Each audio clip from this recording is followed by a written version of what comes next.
الحمد لله رب العالمين والصلاة والسلام على رسوله الكريم أما بعد فأعوذ بالله من الشيطان الرجيم بسم الله الرحمن الرحيم. عزیزان گرامی قدر، السلام علیکم ورحمۃ اللہ وبرکاتہ. بات چل رہی تھی کہ قرآن مجید کی وہ جو صفت ہے جو غیب کا علم انبیاء کو عطا کرتا ہے، پھر اس کے ذریعے مخلوق کو عطا کرتا ہے. انبیاء علم غیب اللہ کے عطا کیے ہوئے سے لوگوں کو آگاہ کرتے ہیں تاکہ اللہ کی پہچان ہو سکے. اور قرآن مجید میں چونکہ رسول کریم علیہ السلام کو علم غیب عطا کیا گیا اور وہ پھر مسلمانوں کو پتہ چلتا ہے، اس کی وجہ سے یہ چونکہ انبیاء کو عطا ہوتا ہے، قرآن کریم کے سامنے ہر کوئی شخص سر جھکا دیتا ہے، اس کا جواب نہیں ہوتا. یعنی امور غیبیہ پر آگاہ کرنا، اس کی گفتگو چل رہی تھی. آئیے آیت دیکھتے ہیں. وَقَالُوا لَن يَدْخُلُوا الْجَنَّةَ إِلَّا مَنْ كَانَ هُودًا أَوْ نَصَارَىٰ تِلْكَ أَمَانِيُّهُمْ قُلْ هَاتُوا بُرْهَانَكُمْ إِن كُنتُمْ صَادِقِينَ.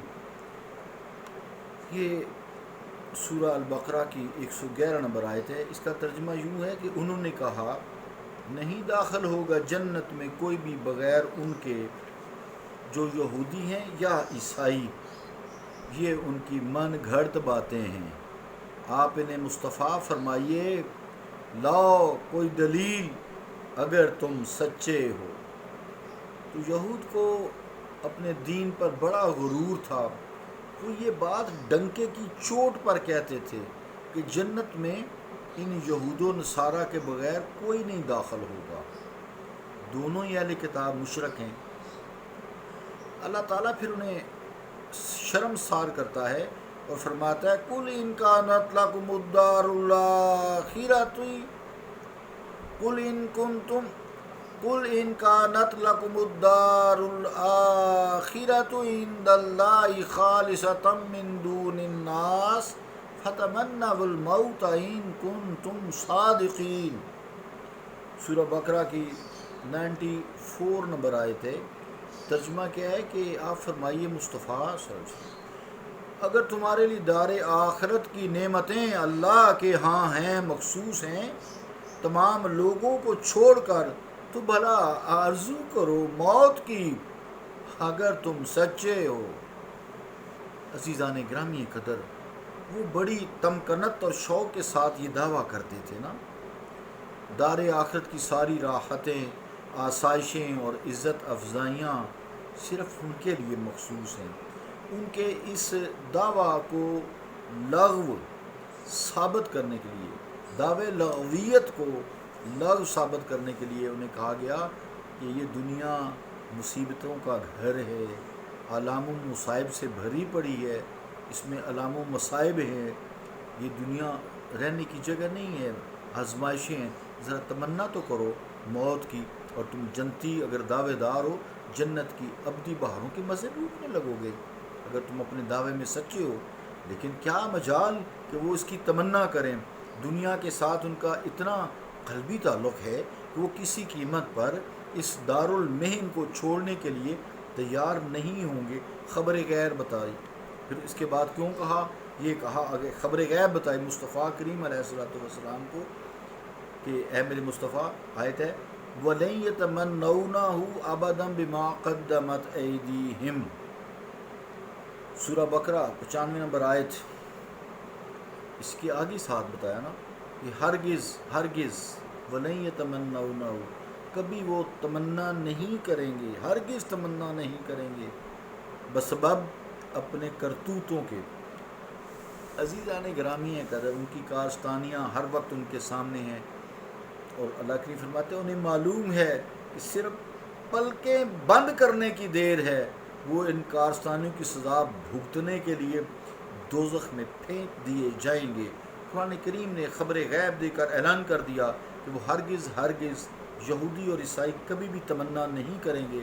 چاہیے تو یہ تھا کہ وہ تمنا کریں اور مجمع عام میں اپنے مرنے کی دعا مانگیں اور قرآن کریم کی اس پیشین گوئی کو باطل ثابت کر کے ان لوگوں کو دین اسلام سے دور کر دیں اور معاذلہ پیغمبر اسلام سے برگشتہ کر دیں، جو ان کی زندگیاں جو ہے عزیز ترین آرزو تھی پھر وہ بھی پوری ہو جائے گی جنت والی، کیونکہ ان کو ہمت نہ ہوئی، خبر غیب بتائی، وَلَن يَتَمَنَّوْنَهُ وہ کبھی تمنا بھی نہیں کریں گے، آباداً ہمیش کے لیے تا قیامت تکلیف، خبر غیب بتا دی، آباداً جو آ گیا لفظ، یہ وہ تمنا بھی نہیں کریں گے، اب تک وہ ایسا نہیں کر سکے اور قیامت تک بھی نہیں کر سکیں۔ یہ خبر غیب مسلمان جو ہے مصطفیٰ صلی اللہ علیہ وآلہ وسلم کے قلب عطر پر ہی، اور ہم بھی اب یہ جانتے ہیں، کس کے ذریعے؟ انبیاء علیہ الصلوۃ والسلام کے ذریعے امتیں جانتی ہیں، اور ہم نبی صلی اللہ علیہ وسلم کے ذریعے یہ جانتے ہیں، یہ خبر غیب جو مصطفیٰ علیہ الصلوۃ والسلام کو بتائی گئی ہے کہ یہودی موت سے ڈرتے ہیں، تمنا کبھی موت سے نہیں کرتے، اس کی آگے بڑی حکمت ہے، جنگ بھی نہیں تم سے جلدی کریں گے کہیں،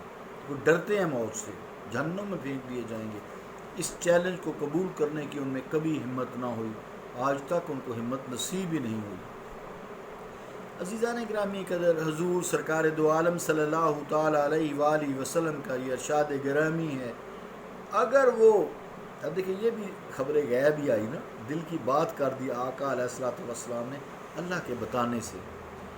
فرماتے ہیں حضور کریم علیہ الصلوۃ والسلام کہ اگر وہ ضد میں آ کر مرنے کی تمنا کرتے، جو بھی یہ تمنا کرتا اس کو فوراً موت کی نیند سلا دیا جاتا اور ان میں سے کوئی بھی زندہ نہ بچتا۔ سبحان اللہ۔ عزیزان گرامی قدر، کافی عرصے سے یہ اس ٹاپک پہ امور غیبیہ پر آگاہی بہت ساری آیاتیں چل رہی ہیں، آج بے شمار آیات ہم نے ان میں سے کچھ آیات پوری کی ہیں جن میں ان واقعات اور حالات کی نشاندہی کی گئی ہے جو خبر غیب ہے، جو نزول قرآن کے صدیوں بعد روح پذیر ہونے والے واقعات ہیں، امور غیبیہ میں سے ہیں۔ کچھ واقعات ان 14 صدیوں میں اب تک وقوع پذیر ہو چکے ہیں، بالکل اسی طرح جیسے آقا علیہ الصلوۃ والسلام کو قرآن نے آگاہ کیا تھا یا احادیث مبارکہ سے آگاہ کیا تھا، تو جو کچھ ابھی اطلاعات جو آ چکی ہیں نہیں آئیں، تا قیامت تک آئیں گی، اور اگر وہ وقوع پذیر نہیں ہوئے وہ بھی اسی طرح یقیناً وقوع پذیر ہوں گے۔ ہمارا یہی ایمان ہے، جس طرح عالم الغیوب والشہادہ یہ اللہ کریم نے اپنی کتاب مقدس میں ان کا ذکر فرمایا ہے، ومن اصدق من اللہ قیلا، اللہ تعالیٰ کی گفتگو سے کس کی سچی گفتگو ہے، ومن اصدق من اللہ حدیثا، اور اللہ تعالیٰ کی گفتگو یعنی بات سے کس کی بات جو ہے، قول سے کس کا قول سچا ہے، کس کی بات سچی ہے، یقیناً کسی کی نہیں ہے۔ کل انشاءاللہ تعالیٰ ہم اعجاز قرآن کی چوتھی وجہ جو ہے، یہ تیسری وجوہات تھیں، اس کو ہم نے بیان کیا، چوتھی وجہ انشاءاللہ ہم شروع کریں گے۔ صلی اللہ تعالیٰ علی رسول خیر خلقہ محمد وعلی آلہ وصحبہ اجمعین برحمتک یا ارحم الراحمین۔